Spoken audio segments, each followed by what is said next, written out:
Hello friends, back to my channel Simran cooking and blog চ্যানেলে আপনাদেরকে স্বাগত। তো আজকে আমি কলমি শাক ভাজি করব। তো এখানে আমি কলমি শাকগুলো ছোট ছোট করে কেটে নিয়েছি, আপনারা আপনার মন মতো কেটে নেবেন। আমার কাছে কলমি শাকগুলো এভাবে ছোট ছোট কাটাগুলো খেতে বেশি ভালো লাগে। অনেকেই বড় বড় লম্বা লম্বা রাখে, তো আমি ছোট ছোট করে কেটে নিয়েছি। তো এখানে আমি কলমি শাকগুলো ভালোভাবে ধুয়ে নেব কষলিয়ে কষলিয়ে, যেহেতু বাজার থেকে নিয়ে আসা অনেক ময়লা ধুলামালি লেগে আছে, অনেক ভালো করে ধুয়ে নিতে হবে।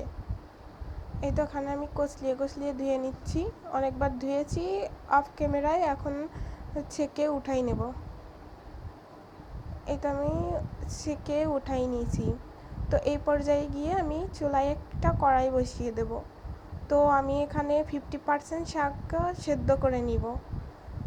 এই তো আমি কড়াইতে শাক দিয়ে দিয়েছি। শাকের সঙ্গে কিছুটা পেঁয়াজ, রসুন, কাঁচামরিচ দিয়ে দেব হাফ।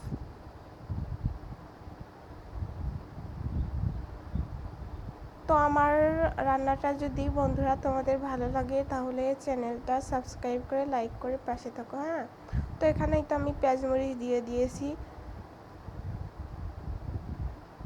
এখানে লবণ দিয়ে দিছি পরিমাণ মতো, দিয়ে 10 মিনিটের জন্য ঢাকা দিয়ে দেব। তো এই তো আমি 10 মিনিটের জন্য ঢাকনা দিয়ে দিয়েছি। তো তার আগেই আমি একটু উঠাই দেখছিলাম যে কতদূর শাকটা সেদ্ধ হয়েছে। তো এখানে দেখলাম আরও 1 মিনিট আমি ঢাকা দিয়ে দেবো। পানিটা শুকায় আসলে আমি শাকটা নামিয়ে নেব। তো আমি আর 1 মিনিটের জন্য ঢাকনা দিয়ে রেখেছি। তো এই তো আমার শাকগুলো 50% সেদ্ধ হয়ে গেছে। এখন আমি এই পর্যায়ে গিয়ে শাকটা নামিয়ে নেব। ভালো ভালো করে নেড়ে চেড়ে দেখাচ্ছি, দেখো 50% সেদ্ধ হয়ে গেছে। তো আমি এখন এই শাকটা নামিয়ে নেব। নামিয়ে কড়াইটা খালি করে নিয়ে এসে চুলায় আবার কড়াইটা বসিয়ে দিব। এই যে পরিমাণ মতো তেল দিয়ে দেব। পরিমাণ মতো তেল দিয়েছি, এখন আমি এখানে দিয়ে দেব কিছু পরিমাণে পেঁয়াজ, রসুন, কাঁচামরিচ। আগেই হাফ তো আমি দিয়ে দিয়েছি সেদ্ধ হওয়ার জন্য শাকের সঙ্গে, তো এখানে বেশি পরিমাণ লাগবে না, অল্প দিলেই হয়ে যাবে। তো এখন আমি এতে দিয়ে দেব হলুদ আর স্বাদ মতো লবণ। লবণটা একটু অল্প দিতে হবে, কারণ আগে থেকে আমি শাক সেদ্ধ করার সময় লবণটা দিয়ে দিয়েছিলাম। তো এটা আমি এখন ব্রাউন ব্রাউন করে ভেজে নিব।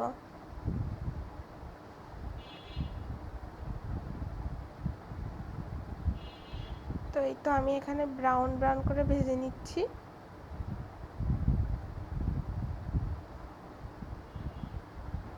সুন্দর করে ভেজে নিব।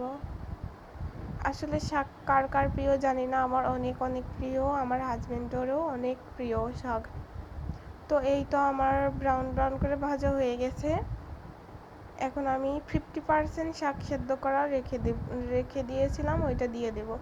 আর 50% আমি ভেজে নিব। এই তো 10 মিনিট মতো ভেজে নিব। ভেজে নিলেই আমার শাকটা কমপ্লিট হয়ে যাবে। তো বন্ধুরা, আমার রেসিপিটা যদি তোমাদের ভালো লেগে থাকে প্লিজ প্লিজ লাইক কমেন্ট করে দিয়ে দিও। আর চ্যানেলটা অবশ্যই নতুন হয়ে থাকলে সাবস্ক্রাইব করে পাশে থেকো।